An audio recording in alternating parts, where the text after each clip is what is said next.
बिस्मिल्लाहिर्रहमानिर्रहीम, अस्सलाम वालेकुम। मैं हूं शाहिद सकलैन और आप देख रहे हैं मेरा यूट्यूब चैनल। आज 21 जुलाई है, जुमेरात का दिन है और आज सिंध हाई कोर्ट में 2000 केस के हवाले से बहुत अहम समाअत हुई है। आज की इस वीडियो में जो समाअत थी वहां पर जिब्रान नासिर साहब ने कौन से 3 अहम नुकात सामने रखे हैं, अदालत ने अपने रिमार्क्स में क्या कुछ इंदिया दिया है और साथ साथ जो एक 18 तारीख को ज़हीर एंड कंपनी की तरफ से चालाकी की गई थी वो चालाकी किस तरह इन पे उल्टी पड़ी है और इनके वकील ने वहाँ पर क्या जो है बातें की हैं। आज की इस वीडियो में ये सारी चीज़ें आपके सामने रखूँगा और आज जो है क्योंकि कोर्ट ने इसका फ़ैसला महफूज कर लिया है, अभी मतलब है हम कोर्ट का क्योंकि फ़ैसला आना है तो उसके ऊपर ज़्यादा हम बात नहीं करते, लेकिन जो कोर्ट की रिमार्क्स थे, जो चीज़ें थीं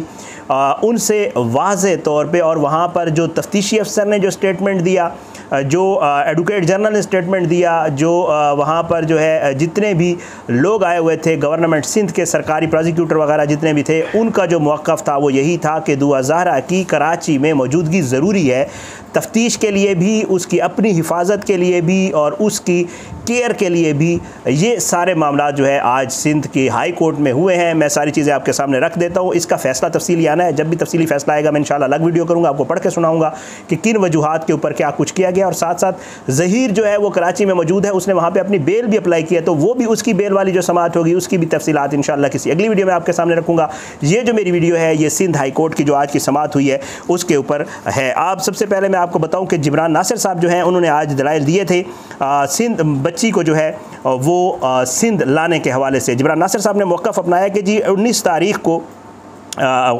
को गलबन 19 तारीख थी, 19 तारीख को वो कहते हैं कि जी एक दरख्वास्त दी गई बच्ची की तरफ से और उसमें बच्ची ने बाकायदा तौर पे ख़ुद दरख्वास्त दी और ये डिक्लेयर किया कि जी मैं क्योंकि मेरी शादी हुई थी, निकाह हुआ था और निकाह के बाद जो है मेरे अपने शोहर के साथ ताल्लुकात ख़राब हो गए, अब मैं उसके साथ नहीं रह सकती हूँ, वालिदैन से भी मेरी सुलह नहीं है, तो इस वजह से जो है मुझे दारुल अमान जाने की इजाज़त दी जाए। तो जिब्रान नासिर साहब ने ये दरख्वास्त जो है बाकायदा तौर पर कोर्ट के सामने रखी और बताया कि जी बच्ची अब जो उसका मुबैना शोहर था उसके साथ भी नहीं रह रही और अब बच्ची जो है, दूसरा पॉइंट जो उनका बेहतरीन पॉइंट था वो ये था कि जी बच्ची की एक मेडिकल सर्टिफिकेट आ चुकी है और बोर्ड ने बाकायदा 10 रुकनी बोर्ड ने इस बात को जो है वो वाज़े किया है कि बच्ची की उम्र कम है और बच्ची कम उम्र है, माइनर में आती है। तो और सिंध की जो पुलिस है उसने भी और उसके चाइल्ड प्रोटेक्शन एक्ट के मुताबिक भी जो है ये मामलात के जी बच्ची की किसी को केयर करनी चाहिए, बच्ची को अपने जो उसके लीगल कस्टोडियंस हैं उनके पास होना चाहिए। और तीसरा जो पॉइंट था वो ये था कि जी हुकूमत सिंध भी इस हवाले से एक ख़त लिख चुकी है हुकूमत पंजाब को कि बच्ची की जो है वो कस्टडी दी जाए या बच्ची को दोबारा वापस सिंध भेजा जाए। ये 3 वो मामलात थे जिनके ऊपर जो है वो आखिर जो है कोर्ट को उन्होंने दलाइल दिए। साथ साथ उन्होंने ये भी बताया कोर्ट को कि जी बच्ची मग़विया है, बच्ची जो है उसके हवाले से एक FIR थाना अल-फलाह में जो है उसके वालिदैन ने दी हुई है कि जी बच्ची को अगवा किया गया है। अच्छा, उसके साथ साथ उन्होंने ये भी बताया कि इस केस का जो मरकज़ी मुल्ज़िम है यानी कि ज़हीर, वो भी इस वक्त कराची में मौजूद है, कराची में मौजूद है और अपनी बेल करवाने आया हुआ है और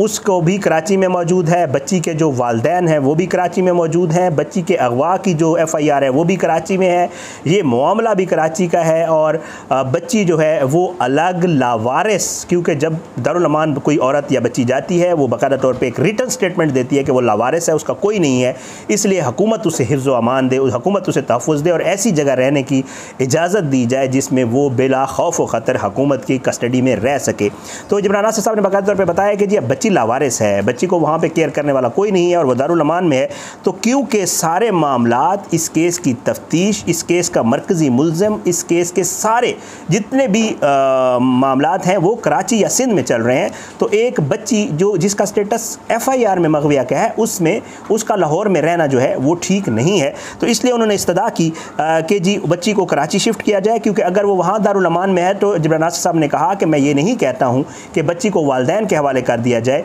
मैं ये कहता हूँ कि बच्ची अगर वहाँ दारुल अमान में है तो सिंध में भी एक शेल्टर होम है और सिंध का शेल्टर होम भी उसी तरह हुकूमत की उसमें है और सिंध के शेल्टर होम में भी बच्ची की उसी तरह हिफाजत होगी जैसे दारुल अमान में। और सिंध के शेल्टर होम के कवानीन के मुताबिक भी ये है कि बच्ची जिससे नहीं मिलना चाहेगी उसे नहीं मिलना, मतलब कोई ज़बरदस्ती बच्ची के साथ नहीं होगी। तो अगर दारुल अमान और शेल्टर होम को अगर देखा जाए तो तकरीबन एक ही उसके इदारे हैं हुकूमत के और एक ही तरह कहते हैं, क्यों ना बच्ची को जो है क्योंकि ये मामला सिंध में चल रहा है तो इसके ऊपर जो है उसको बच्ची को कराची या सिंध शिफ्ट किया जाए। इसके ऊपर अदालत ने कहा कि जी हम पुलिस से पूछ लेते हैं। अदालत ने पुलिस से पूछा कि जी आपको तफ्तीश में बच्ची रिक्वायर्ड है, तो वो जो फाइल के कस्टोडियन है तफ्तीशी अफसर जो साबका थे शौकत शानी साहब वही आए हुए थे, नए तफ्तीशी अफसर भी नहीं आया। तो शौकत शानी साहब ने भी बाकायदा तौर पर जज को कहा कि जी बिल्कुल हमें तफ्तीश में बच्ची जो है वो रिक्वायर्ड है सिंध में। और ये शौकत शानी साहब जो है ये अब तफ्तीशी अफसर नहीं है, ये कस्टोडियन ऑफ द फाइल है, क्योंकि मुलजिम का जो वकील है वो भी ये कह चुका है कि ये तफ्तीशी नहीं है, कस्टोडियन है उस फाइल के या उस चालान के जो अभी इनके पास मौजूद है, क्योंकि नया अभी तक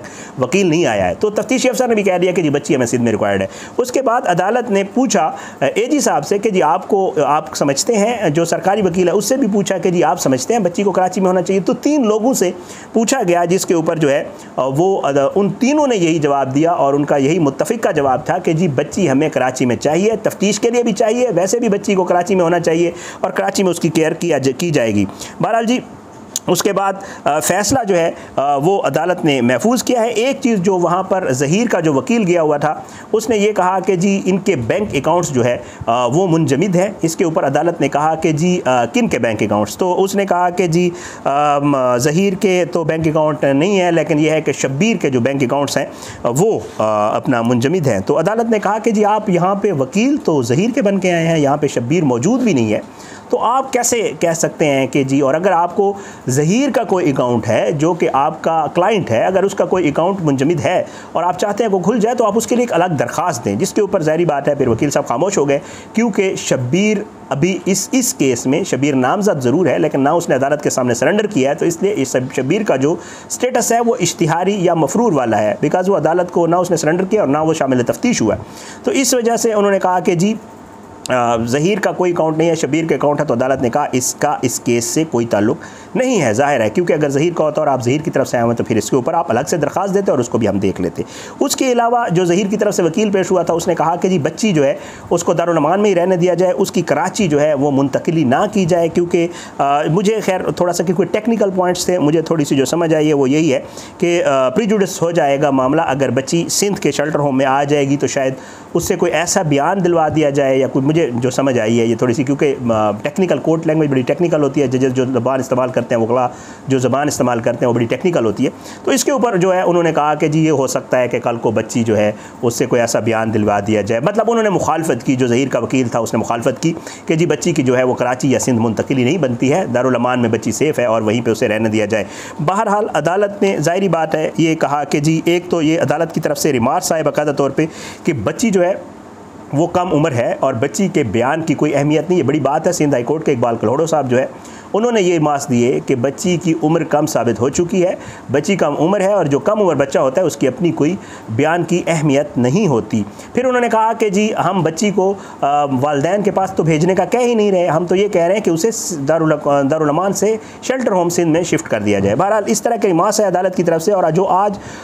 थ्रू आउट जो केस में मूड था, जो केस की समाअत की जो अहवाल है, वहाँ पर जो सहाफ़ी दोस्त हैं उनसे भी जितनी मेरी बात हुई है वो यही, उनको ये लग रहा है, आई एम नॉट मतलब गिविंग द डिसीजन, मैं डिसीजन नहीं दे रहा हूँ, क्योंकि ज़ाहिर बात है कोर्ट ने एक डिसीजन देना है, इंशाअल्लाह वो कोर्ट का डिसीजन जब सामने आएगा, जो भी होगा, जो भी डिसीजन होगा, ज़ाहिर है उसके ऊपर कुछ ग्राउंड्स होंगी और आर्डर जो होता है वो कुछ ग्राउंड्स के ऊपर जजेस देते होते हैं। और कहा ये भी गया, यही कहा गया है कि जब मैं ये वीडियो कर रहा हूँ अब तक तो नहीं आता, यही कहा गया है कि जी कोर्ट का आर्डर भी आज ही आ जाएगा और मेरे ख्याल से कोर्ट टाइम में ही आ जाएगा और जल्द आ जाएगा। तो उसमें भी यही कहा गया है कि जी जो है वो इंशाअल्लाह अदालत इस सारे मामलात को देख कर और कोर्ट जो है, जो हमारे सहाफ़ी दोस्त हैं उनका ये कहना था कि कोर्ट का जो मूड है उससे यही लग रहा था कि जी बच्ची जो है इंशाअल्लाह कराची वापस आ जाएगी। ये उन दोस्तों का कहना था। कोर्ट का मैं बार बार ये कह रहा हूँ क्योंकि कोर्ट ने आर्डर करना है, कोर्ट का मामला है और कोर्ट जो है इस मामले में ख़ुद मुख्तार होती है, कानून के मुताबिक और चीज़ों को देख कर फैसले करती होती है। इस वजह से जो है वो सारे मामलात जो है कोर्ट ने ही देखते हैं। अब देखते हैं इसके ऊपर जो डिसीजन आता है। लेकिन हैरान कुन तौर पर जो पिछली दफ़ा भी सिंध हाई कोर्ट ने बच्ची को जो जाने दिया था उसमें भी वाज़ेह तौर पे सिंध हाई कोर्ट ने एक चीज़ लिख दी थी कि जी ये जो हम इसको फ्री कर रहे हैं, इस मामले का केस के मेरिट्स के ऊपर कोई फ़र्क नहीं पड़ेगा।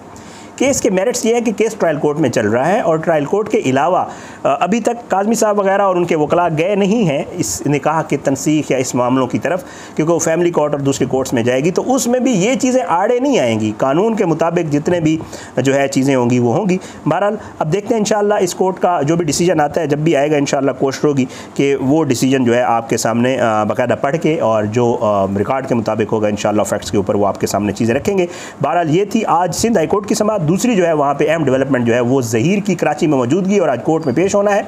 उसके ऊपर ज़ाहिर बात है वहाँ पे कुछ समाअत हुई होगी, वहाँ पे भी कुछ दलाइल हुए होंगे या उसके ऊपर नोटिस हुए होंगे। आज क्या है, कितने दिन का टाइम मिला है, ज़हीर को कितने दिन कराची रहना पड़ेगा, बिकॉज गुज़श्ता रोज़ मैंने आपको बता दिया था कि 2 हफ़्ते का प्लान बना के गया है। हो सकता है ये 2 हफ़्ते का प्लान लंबा हो जाए या हो सकता है उससे पहले भी। तो बहरहाल